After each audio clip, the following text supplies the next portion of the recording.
Welcome back, everybody, to the Derby City Fandom podcast. Today, we are both reminiscing on a series that had like an unfortunate end, but has been born again. I see what Haha. you did there. Yes, we're talking about Daredevil. We'll go over the first couple of seasons of it back before it got canceled, and then talk about the new one so far. So, gentlemen, welcome back to the podcast. What's up, everybody? Hey, Kenny. Colin. Yeah, buddy. Yeah. So, today, do we want to go ahead and start off with the recap of how we got here, or do we want to go straight into the ratings of this season so far? No, let's start with the ratings Okay, let's do that. for the Netflix series, and then as of late, our 2025 for Disney Plus. Sure. But Let's start with that, then. I can definitely share the Netflix first. So, as a whole, the Netflix series essentially on Rotten got a whopping 92%, Well, Mm-hmm. pretty good. along with the IMDb of 8.6 out of 10. Yeah. Um, I remember it being actually very well produced, so that doesn't surprise me at all. Yeah. For me, like it seemed to me that a lot of it were practical effects. Across the board.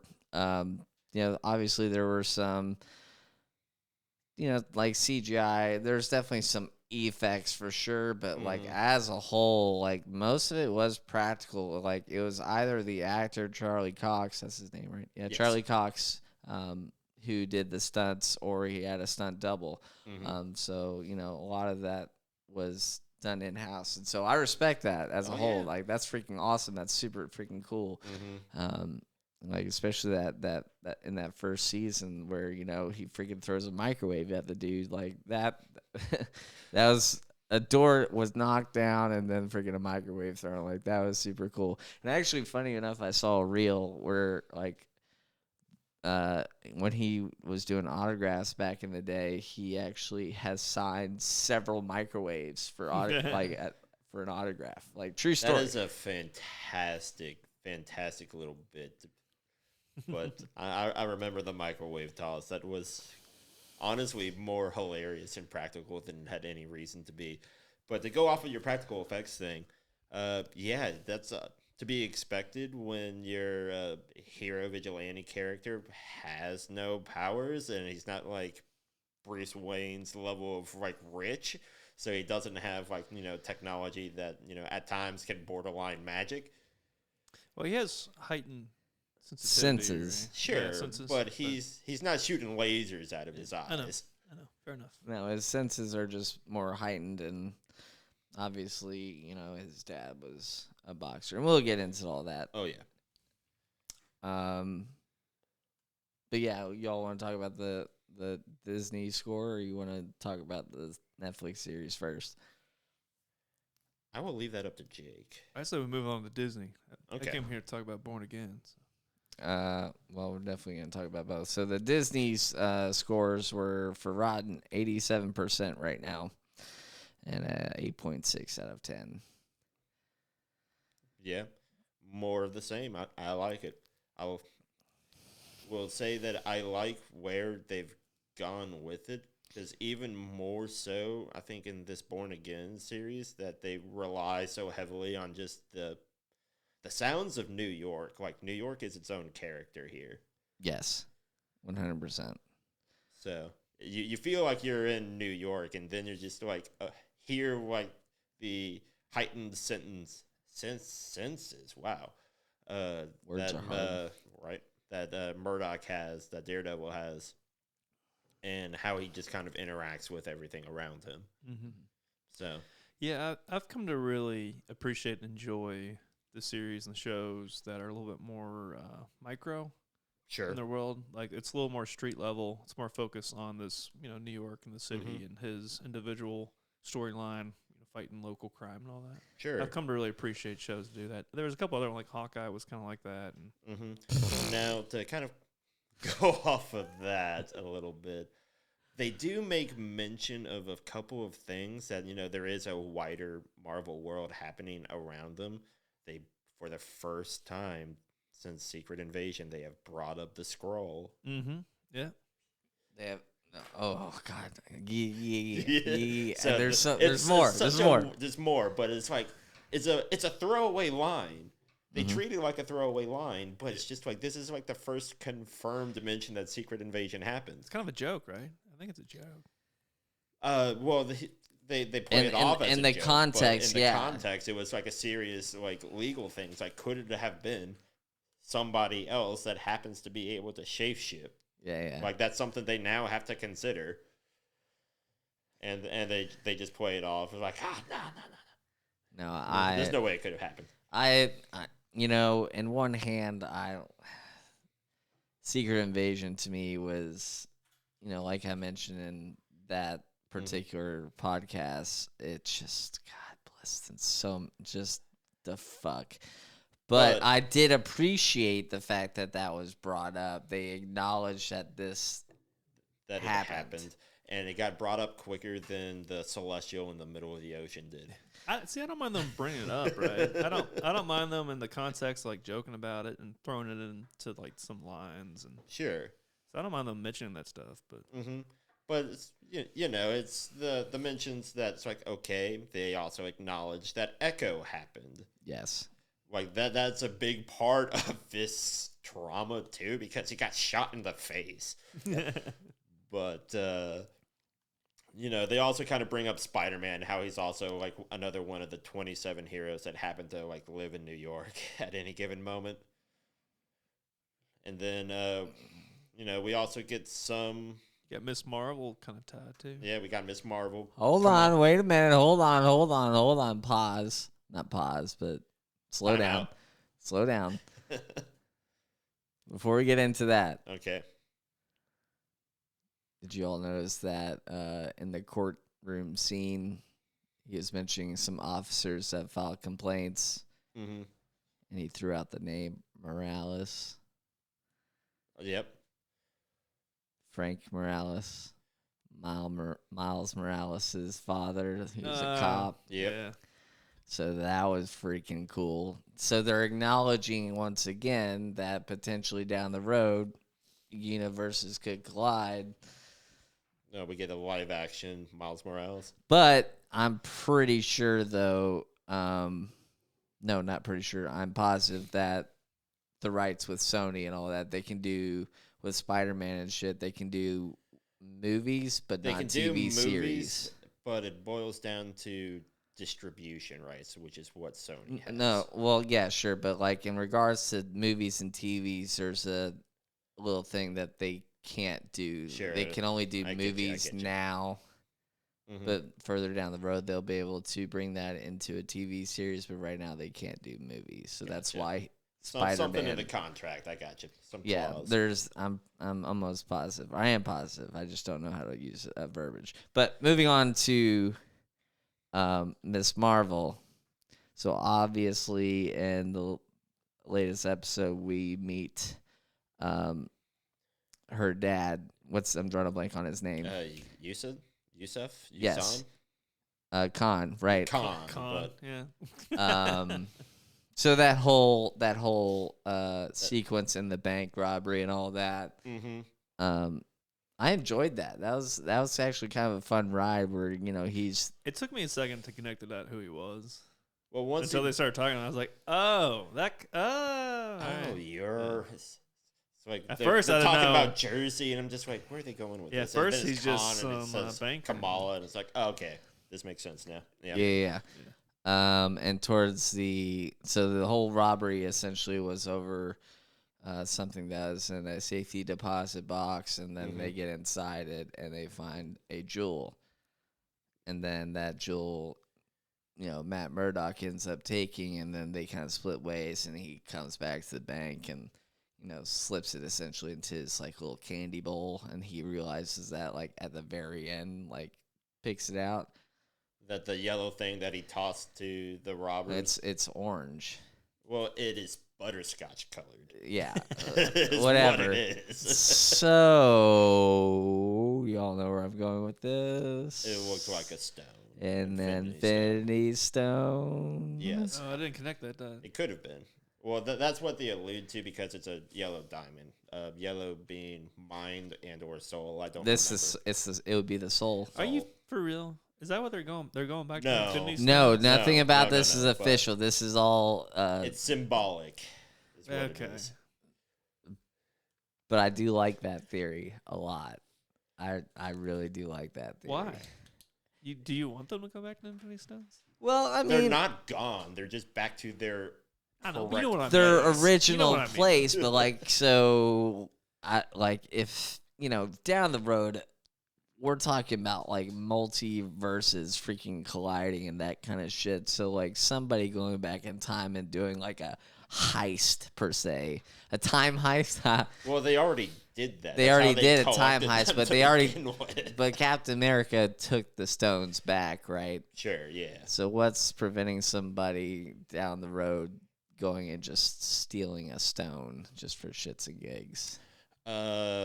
Just throwing it out there. I don't think that's in any of the comics. I or could anything. tell you who is around to stop them. It's basically the only one that would be Strange because Sorcerer Supreme and time bullshit. I mean, I guess Loki now because he kind of controls Everything. all of it. this is true. I don't know. I just the idea of an Infinity Stone being back on planet Earth kind of excites me a little bit because that could open some more possibilities. But the current scheme of things right now is also skewed and don't even know where the fuck we're going. Right. So I guess to bring everything back to I kind of went on a tangent there. I apologize. that's fine. It is a bit more grounded. So we're dealing with the aftermath of the first 3 seasons, basically. And we see in the first episode of Born Again, I guess, just what that all culminates into. Because Poindexter / Dex comes back and kills off Foggy. And that kind of leaves, Matt Murdock spiraling, which is very understandable. But I think I want to ask you all this question because I'm kind of torn on it. Do you think that it bothered him more that Poindexter survived getting thrown off the roof?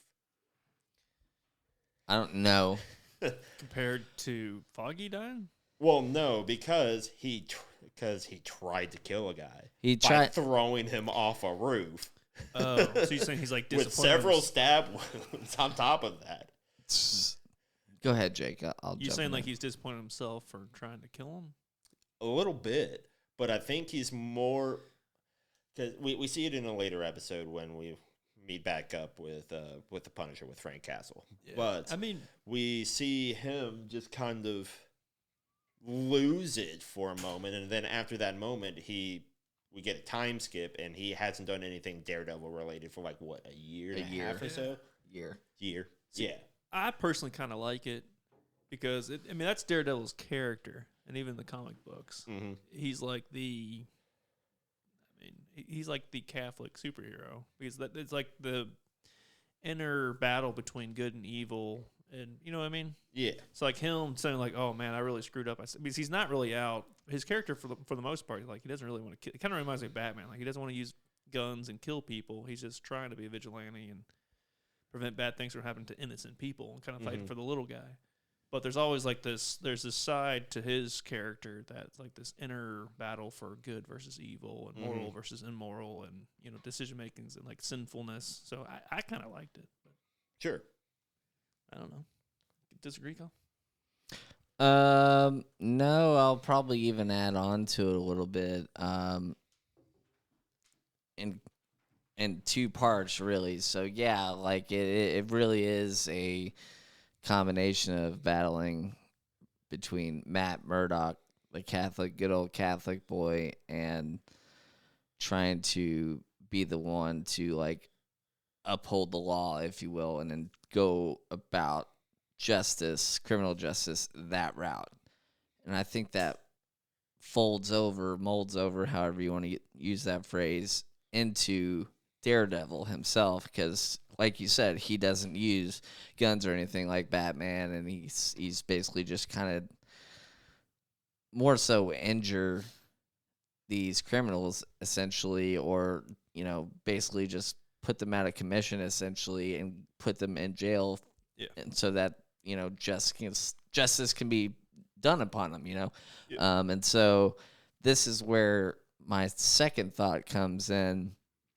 It's because he was wearing the Daredevil suit. Obviously, his senses are heightened either way, whether he's wearing a suit or not. Correct. So that whole scene of fighting in the stairway, one was all shot in one shot, right? That's just like the movie 1917. That whole movie was shot in one take for the most part. So the reason why I say that I think he knew he was going to survive was because his heightened senses, he knew that he wasn't that high on the roof. And it wasn't. It was only like 2 or 3 stories, right? So maybe not he could die, but like he has these heightened senses where he could maybe sense that maybe he wouldn't die. Sure, I get that. Part of me wants to argue. It's like he landed on his chest on concrete. Well, no, he landed on his back. Did he land on his back? There's not much difference at that point. Well, yeah, I mean, yeah, but I will admit that's my one critique of this series. For the most part, I really like the show. I've been enjoying watching it, but one critique is I feel like it was kind of slow starting off. He wasn't. I mean, for the first 5, 6 episodes, he's just been Matt Murdock. He's just recently finally got to be Daredevil. Yeah, but that's, I guess, the whole That's point of the series. I know. I get he's being it. like reborn. I know. Like, I get it. Hell, we even see it in the opening intro where we see the Statue of Liberty. We see Matt Murdock. We see Fisk all like crumbling away and then being rebuilt. So that's the theme of the show is I know. Them trying to change and I have a then very how short that attention doesn't span, work. Kenny. My short attention span was I was fine with for like an episode or 2. Hey, like okay, Kenny, you bring up an interesting point, and I actually looked up the meaning behind the opening sequence. Oh, yeah? Not only the Reminds the me of Netflix series, but reminds me of Westworld. Did it? Yeah, it did for me. Sorry, interesting. But no, so I looked it up online, and so this is kind of like what Google had to say for it, essentially. But I guess somebody had to put it in there. So the opening credits depict Hell's Kitchen, a fictional New York City neighborhood where the show is set as a place saturated in blood, symbolizing the high crime rate and the constant violence that plagues the area.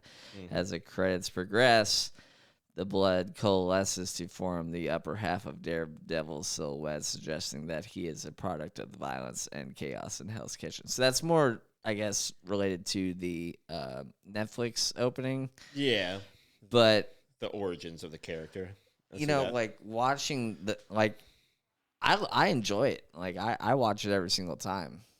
Yeah. So the opening credits. Yeah. Oh man, I skip it every time. No, I yeah. Wow. Dude, I don't know if you have a it's good nothing personal. I just I don't know, short attention span, I guess.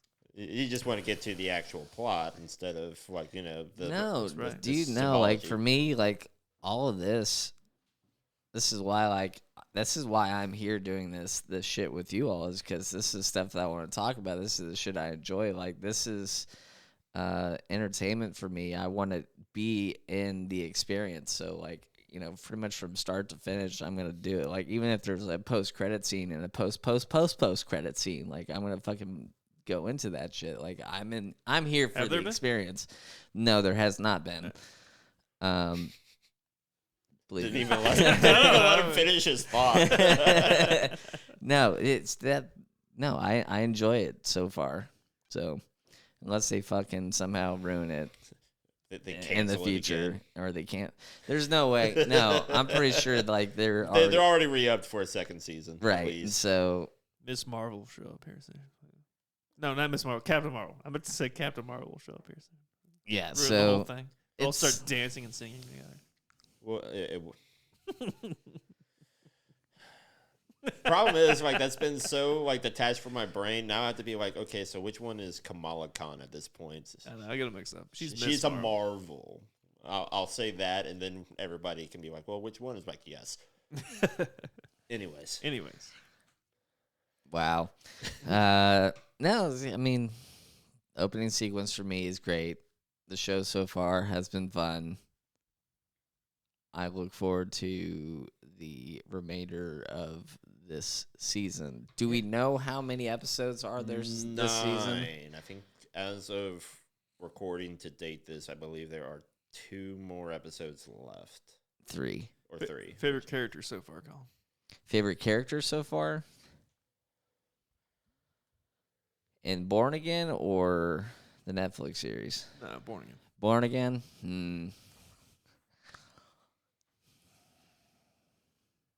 Really? I thought this would have been easier for you. I know mine without even having to think about it.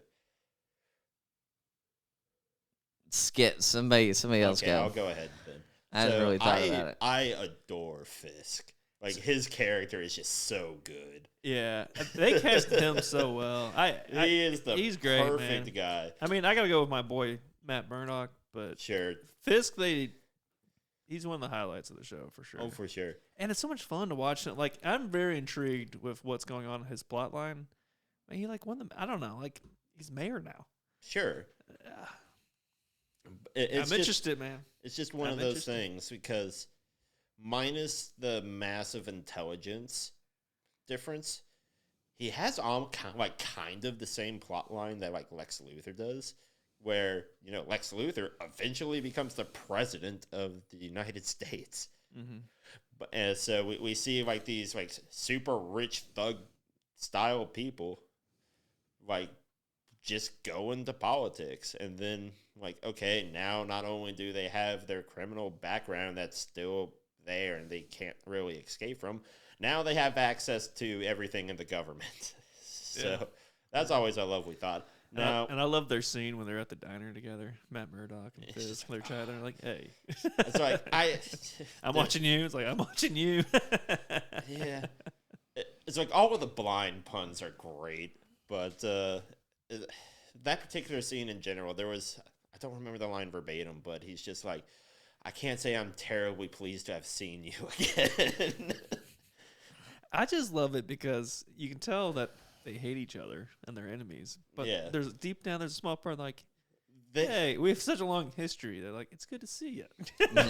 Like, oh, hey, you're not dead. Oh, hey, you're not dead. Huh, funny. But, that's also the scene where they bring up him getting shot in the face by Echo. Yep. It's just like, I heard you got shot. And then it's just like, yeah, no, getting shot in the face, changes a person.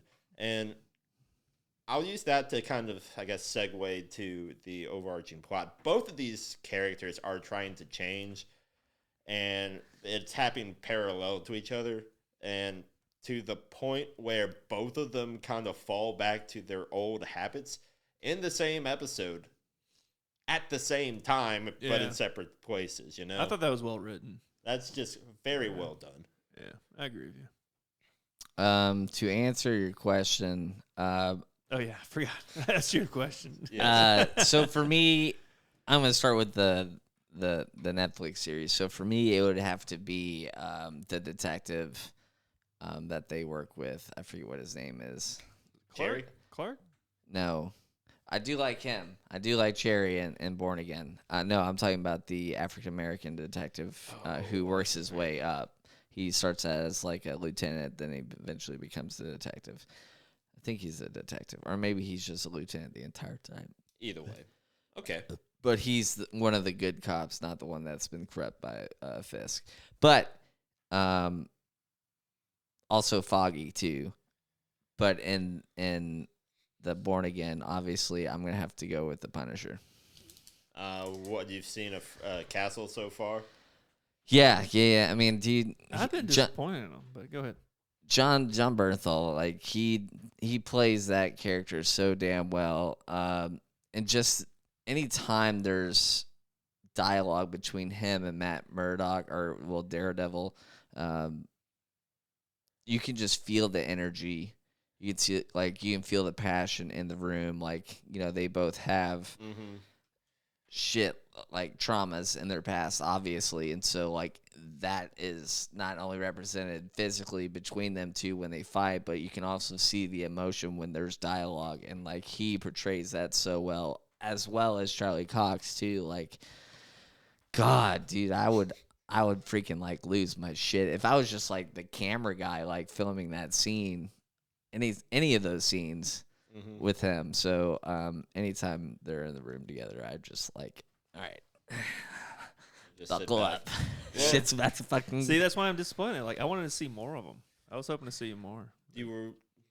I guess to throw back to the original Netflix series, did you watch the second season? Mm-mm. Okay. Are you talking about Daredevil? Or? Daredevil, yeah.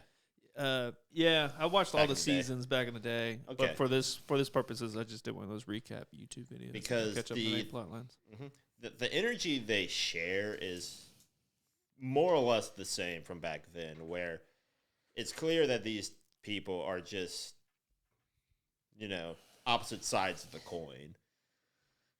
Because Frank believes wholeheartedly that people cannot be saved, so just kill them because they'll just commit crime again. Yeah.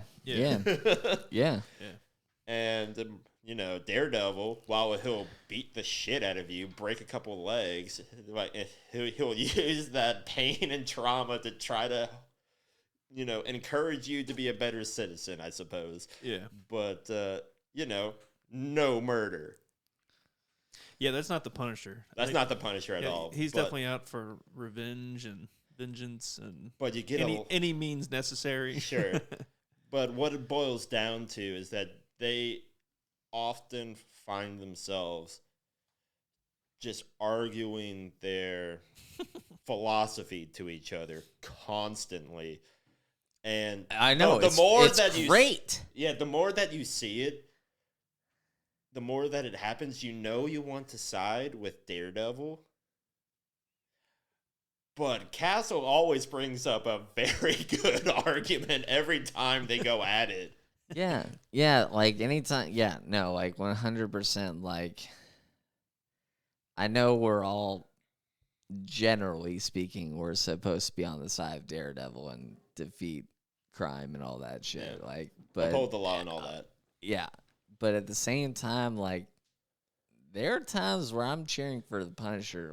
Even if he's not going up against Daredevil, I'm like, dude, you get after it, man. You get yours. Do what you gotta fucking do.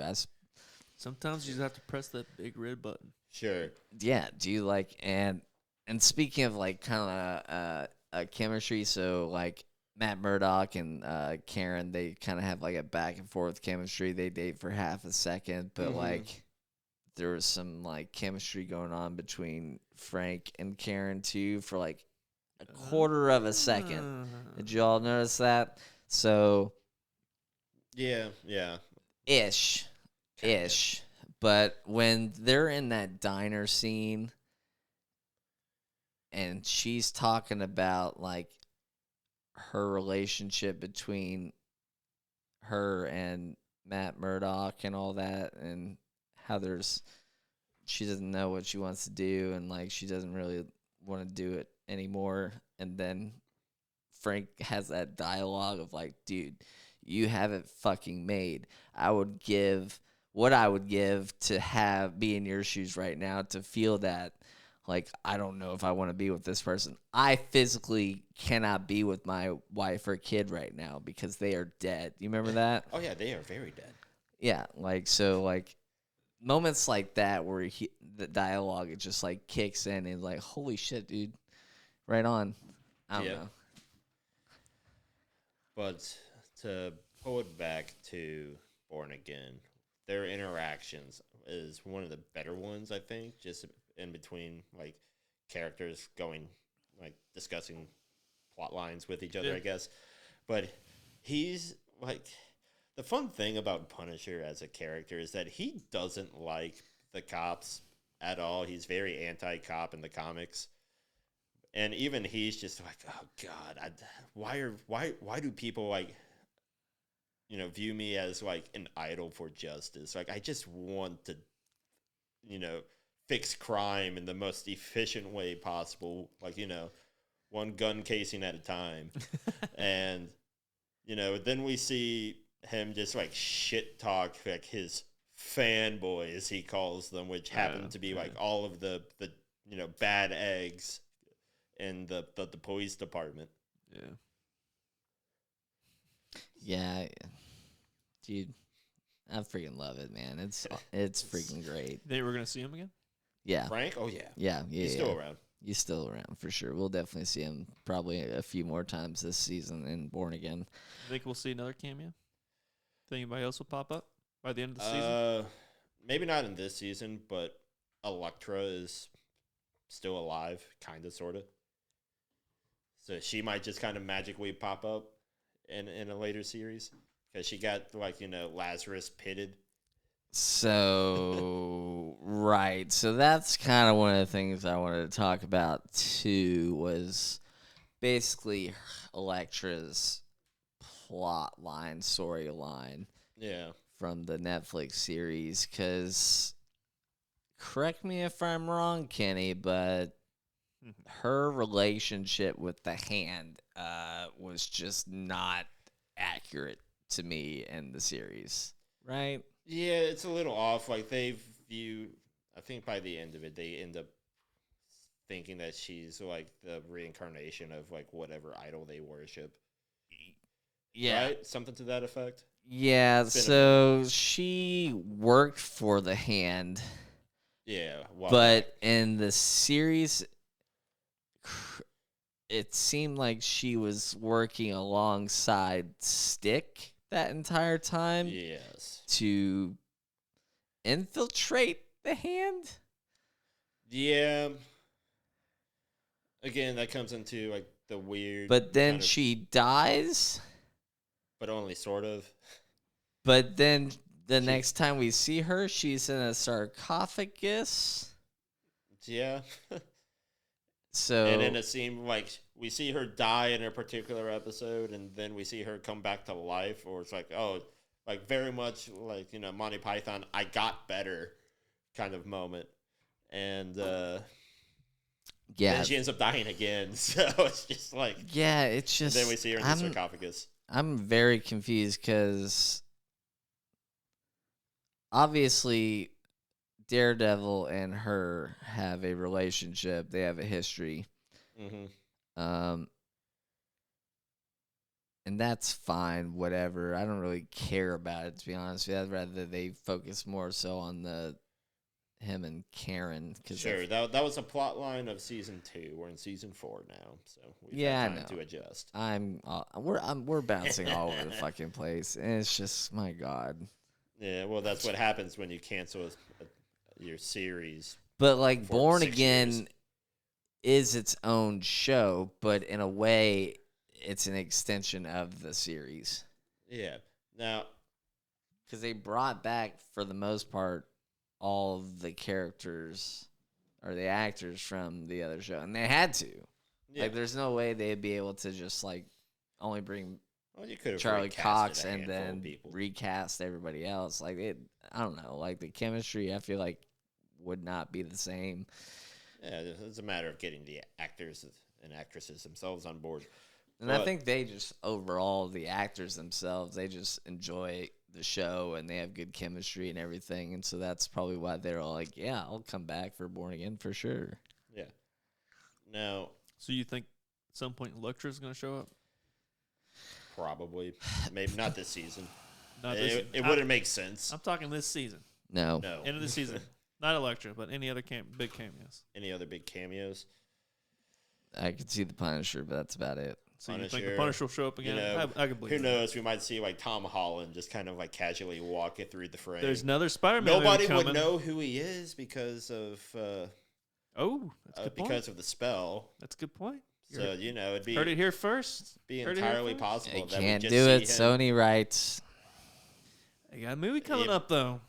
Yeah, but he's not dressed up as Spider-Man. He's dressed up just as an Just extra. extra. He's just a dude in the background.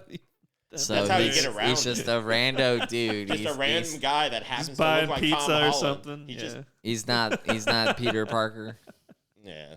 Well, He's Tom Holland. Colin, we've already went over this. how they would be able to, I guess, contractually get away with it is that you don't hear him say anything, but you get like maybe 4 or 5 frames worth of his head just like in a screenshot, and then you move on. The most likely person I can think of might be what's his name? Nick Fury. Ooh, My guess. interesting. We see Fury kind of pop in for a minute. What do you call him? There weren't any big cameos before the end of this season. Cameos. Cameos, appearances. Maybe Kamala. Kamala. That's a stretch. Ooh, I thought of a better one. Go ahead. Go ahead. We see She-Hulk. She's a lawyer too. They Get the costumes at the same place, Yeah. so she could just show up one day, and have them two do their lawyer battle against each other. Is what's his face? He's in jail. That made Daredevil costume. He's in jail, right? No, he got out. He got out because he then made. He was never in jail. He was being sued. The She-Hulk. Yeah, You talking about the She-Hulk series? I think so. He was never in jail. He was. I don't No. know. He was being sued. Wait. Or maybe did he go to the raft or The something? guy that made Daredevil suit in the Netflix series. Mhm. Oh, in the Netflix series, that's a Oh. different guy. I don't remember. I think that was like 10 years ago. Feels like it. Never at least. mind. Forget it. Anyways. I think we'll definitely see the Punisher again. A lesser bet would be that we're going to see Khan show up. Yeah. Well, this would be. I didn't think about Nick Fury. That would be interesting. Nick Fury's kind of like my wild card one. We're more likely to see like a Jessica Jones. We see a. She's mentioned. Yeah. We see. What about Echo? Echo was already brought up once in conversation. The Defenders. The Defenders. Maybe Luke Cage. Oh, He's mentioned. Wasn't he? Maybe. I thought he was. Maybe not. But there's a handful of like the more random like New Yorkers heroes. Like we might see Iron Fist for all I know. Wait, they're doing a new. Aren't they doing a new season for that? Iron Fist? I would need to get that confirmed because I wouldn't believe it if you had told me. I could have sworn. otherwise. I could have sworn I saw something. I didn't about think that. it did well enough to get another season, but okay. Interesting. Doesn't matter. Who cares? Either way, Daredevil. I probably wouldn't watch it. But yeah, so Fine, we'll do a review. Force Colin to watch it. force Colin to watch it. Yeah, Nah. I'll just make it up as I go. fair. What'd you all like overall? What'd you all think about like? I guess this doesn't really pertain to Jake because he wouldn't know that much. But Kenny, what do you think? Not to call you out, but overall accuracy between comic book and series. What would you rate that on 1 to 10?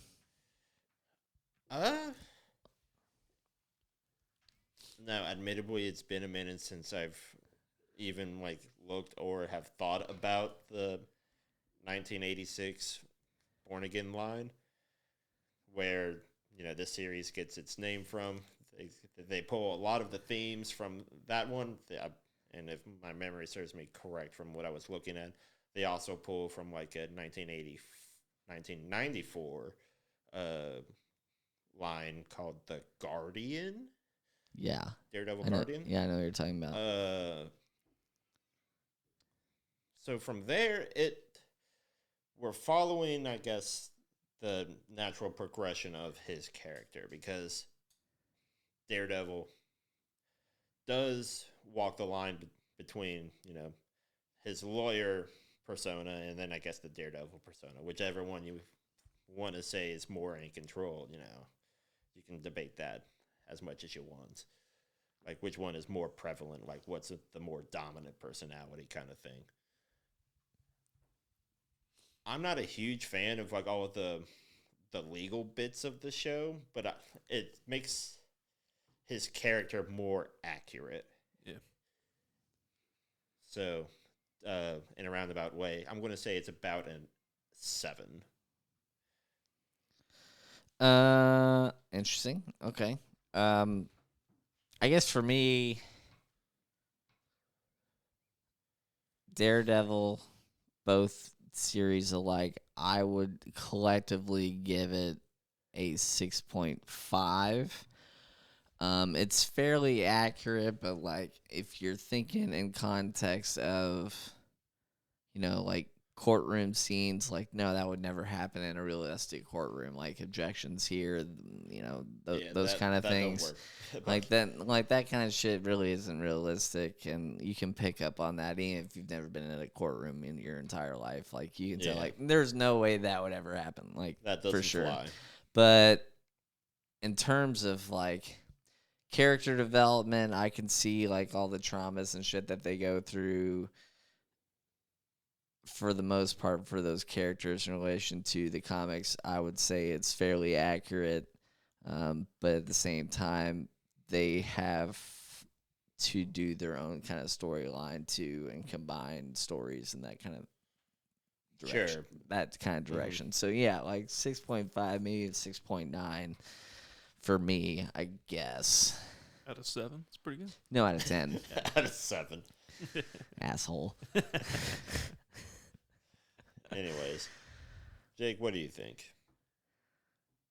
Compared to the comic books? Well, I don't know. maybe just within itself. Like, how would you like this compared to the old stuff, or even the movie? We haven't even talked about the movie. I've been really liking this series. My one critique was like I thought it was a little bit slower, and you just mentioned that. Like you just kind of agreed with me. There's a little bit. Probably what I would have described is like there's a little bit too much legal bits. Like to someone that's probably really interesting, but that's not why I tuned in. Like there was just a little bit too much for it. Like I understand that there needs to be some aspect of Matt Murdock and law and building it up, but I feel like they lean a little too heavy on that side. They needed a little more vigilante. Sure. But overall, like I'm loving it, man. I'm digging it. Mm-hmm.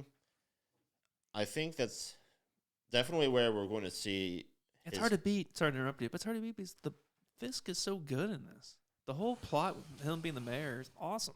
Yeah. It's and so then fun. him dealing with his wife and the various people under his control being like, why the fuck are we still with him?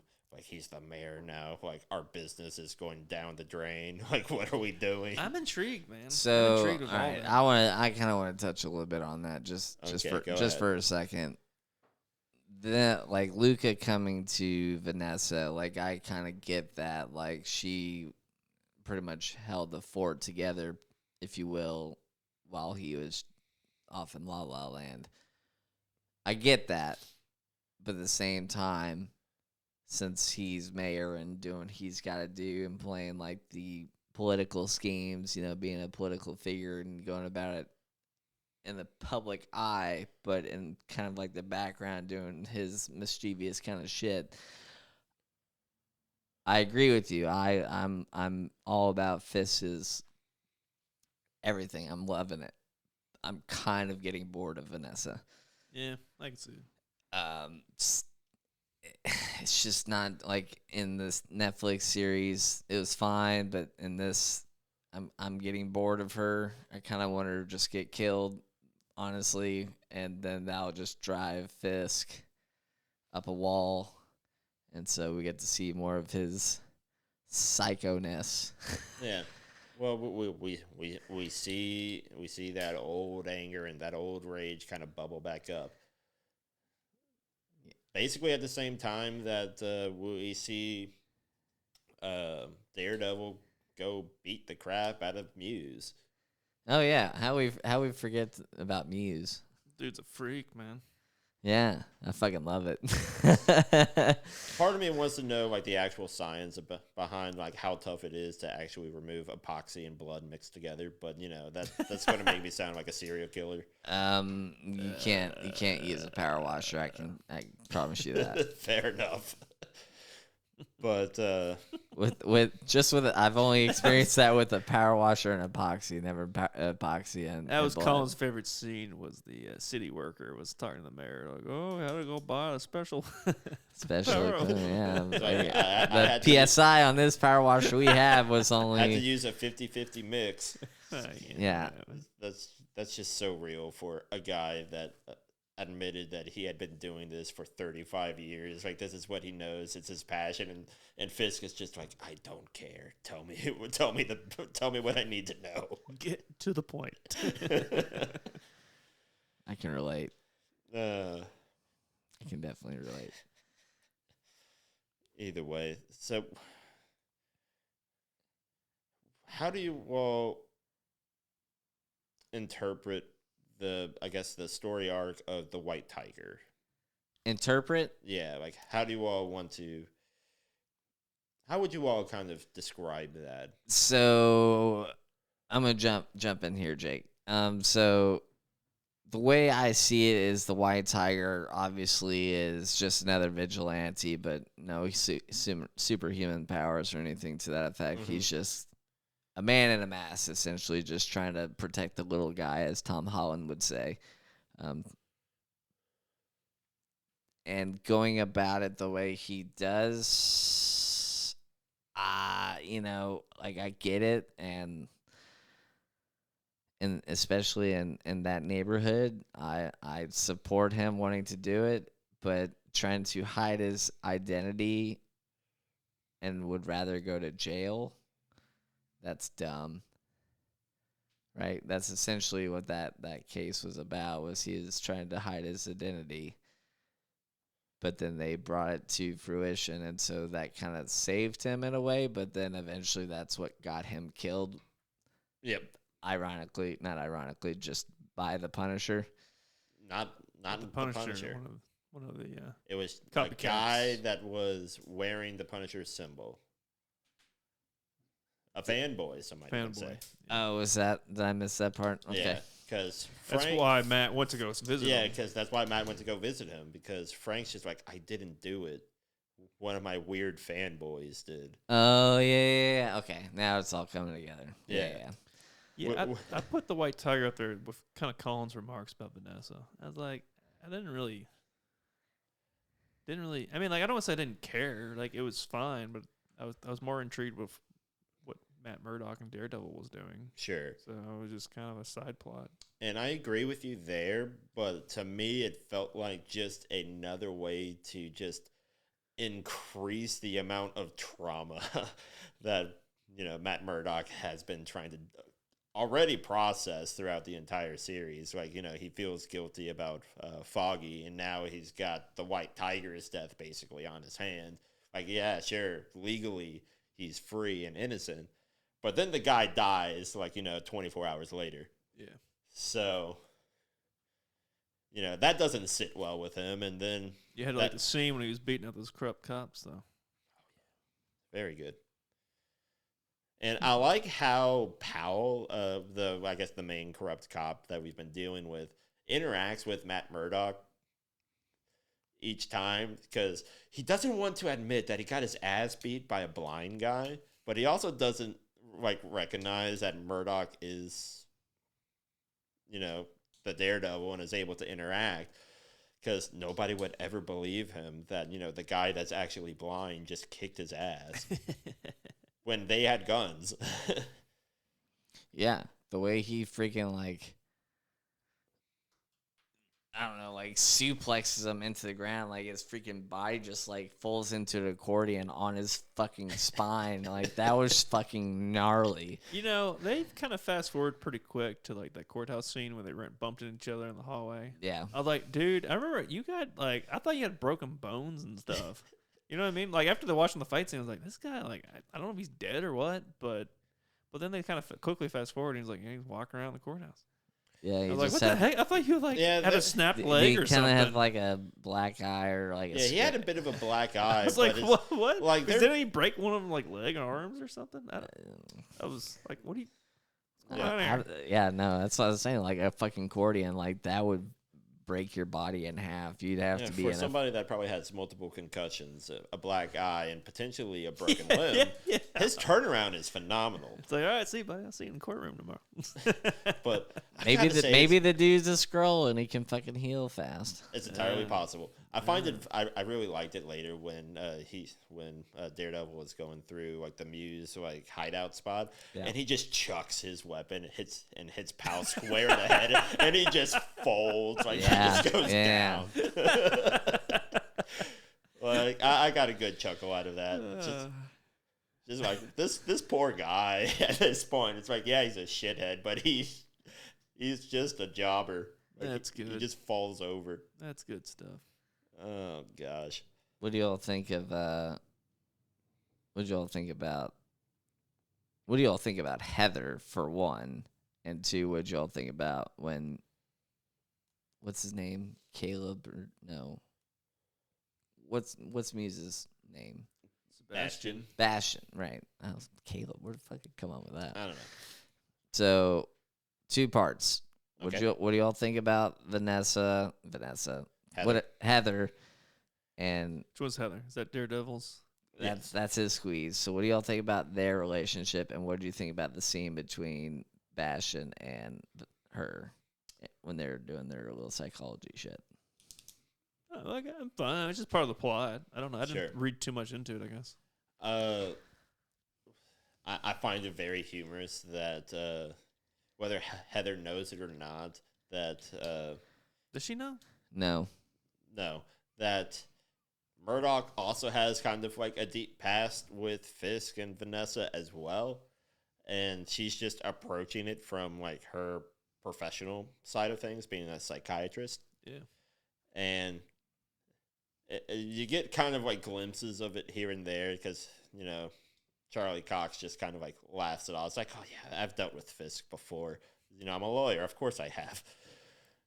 But, you know, we know, like, you know, how they've been interacting. But it's funny because Vanessa doesn't want to, like, you know, admit, like, because professionally, you know, confidentiality and all that. Just how they're approaching these people are very different from each other. Yeah. And to go into, I guess, how she handles the Bastion situation, like he's just in like a very obsessive character in the show. Someone can correct me if I'm wrong. I don't remember Muse having that much presence in the comics, so I don't if he had any at all. But no, that's very, very kind of like obsessive serial killer sort of shit where he hyper fixates on one person in particular. So, you know, it kind of makes sense, I guess. I'm actually enjoying their relationship. I think they are, for the most part, compatible when they're like off duty, if you will. Sure. I think they would make a great couple together for sure. But it's when work is involved, interferes, right? That's when they both are their own professional bullshits, and you know they bring their. It seems like she brings the stress of work home with her, and I freaking can relate to that. I hate that for her for sure. But at the same time, she can't say anything because, you know, obviously it's the law. She can't as a psychiatrist. But I just want her to fucking break the law just for a second. Like, dude, I'm freaking like talking to the mayor and his wife, and they're like this, that, and the other, and yeah, like he's gonna obviously sit there and just like, oh, okay, and like play it off cool, and then obviously use that to his advantage and kind of, you know, pin them against each other or use it in some way. So Yeah. Well, as of right now, where I'm in, like I'm on episode 6 or 7. no, you're of the not. You're show. on 5. On 6? No, 5 and 6 came out. Yeah, you're right. Yeah. I'm like, no, don't correct me because I think the next episode comes out on the 8th. Either way, she hasn't admitted, like, the only thing she's admitted to Matt is that she's been doing, like, a high-profile marriage counseling, effectively. Like, she hasn't said, like, oh, I'm talking with the mayor. Or, like, you know, she hasn't admitted that she's talking with Fisk, but she understands the pressure of it. And then Bastion just randomly, I guess, signs up one day when he realizes that, you know, the jig is almost up. Yeah, because that fucking book reading or whatever. Yeah, because he just, like, found, like, a book of hers and then just, like, hyper fixated on, like, whatever she wrote about. So. Yeah, that was weird and cool. And the fact that Daredevil just freaking breaks a window in and freaking literally just kicks his ass and kills him essentially on a Heather. No, Heather. You're right. Well, he kicked his ass kind of, but Heather did end up shooting him. Right. Yeah, and that's where she starts to fall apart because, you know, she recognizes that somebody else was in the room with her at the time. Like that's right. She realized some of it. She realized that Daredevil said her name. Yeah, she realizes that somebody who knows her name was in the room and effectively saved her, even though she was the one that did the murdering. You know, self-defense and all, so, you know, they'll get away with it. Self-defense. She got, like, you know, lacerated and was about to become an art piece, Jake. I think that's considered. Yeah, I mean, like, luckily the whatchamacallit was around her arm, because if he did that without that being squeezed on her bicep, dude, she would have freaking bled out. Oh, yeah. Immediately. So that saved her life. You know, obviously go down the street, not across the alley. Anybody get nope. We got it, but don't, you realize there are certain words on YouTube that immediately demonetize people. One of them is the S word. You know, that is another way to describe self-termination. But no, that was a gruesome scene for sure. Yeah, but it's funny because Fisk has to do the very Fisk thing of being like, okay, optics matter. We discover that in the second episode of Born Again, that, you know, public appearance matters. So give this new task force the credit for, you know, for the arrest and for the I guess for killing him, for disposing of the serial killer, right? Mm-hmm. On a side tangent, because this will kind of branch over. One of the little side bits to this show that I like a lot is, like, the opening, like, minute / 30 seconds of, like, this little street side podcast that the BB reports. That's going on. This does exist in universe. Like, there are people that kind of, like, do that sort of stuff, like, actually, both in ours and in Marvel universe. And it's just getting the just random citizen point of view every once in a while is a very good touch. Mm-hmm. I appreciate it very much. And the fact that she's Yurik's granddaughter, right? Am I? Is that right, or am I making that up? I thought her last name was Yurik. Niece? Might be niece. Her last name is Yurik, right? Yes. Yeah, so daughter or granddaughter? Something. I couldn't tell you. So I appreciate that, like, transition very much so. Like, keeping it the reporter and the family, if you will. Yeah. But Ben Urich in the Netflix series, you know, he's a good dude.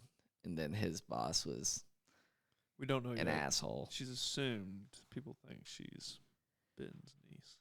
Yeah. Whatever. I'm pretty sure the last name was Yurik. But yeah, but her interaction, where I'm circling back to, is her interaction with her friend that's like Oh, the fucking The- little, yeah. the weird little Irish guy Yeah. that works with Fists Yeah. that leaked the plans and all that, and how that turns out. And his just like, okay, Daniel. Gotcha. So that's the name of the person I hate. Anyways, his character is just super annoying. He doesn't really serve much purpose other than to be just like some random flunky that, for one reason or another, just does not question any of this past activities, even though it's very well public knowledge, as we find out through the various BB reports, being like, yeah, no, I don't trust Fisk. Oh, yeah, wasn't Fisk like this, like, underworld boss guy? Like, you don't get the name that Kingpin for nothing. Yeah. So, that's some fun interaction. Well, final thoughts? Final thoughts?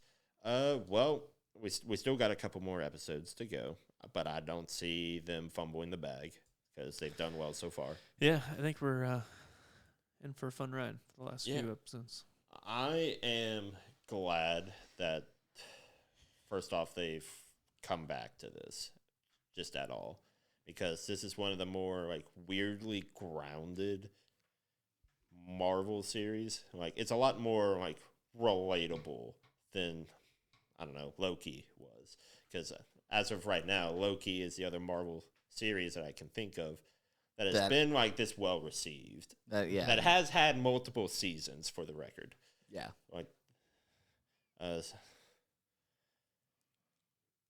I'm looking forward to season 2. We'll have to do like a final thoughts on when we get the last couple episodes, like as like a short or something, boys. But yeah, I'm looking forward to it. Yep. Looking forward to it. I hope we get to see, personally, I hope we get to see maybe another cameo or show the Punisher or something like that, which I think we will. But yeah.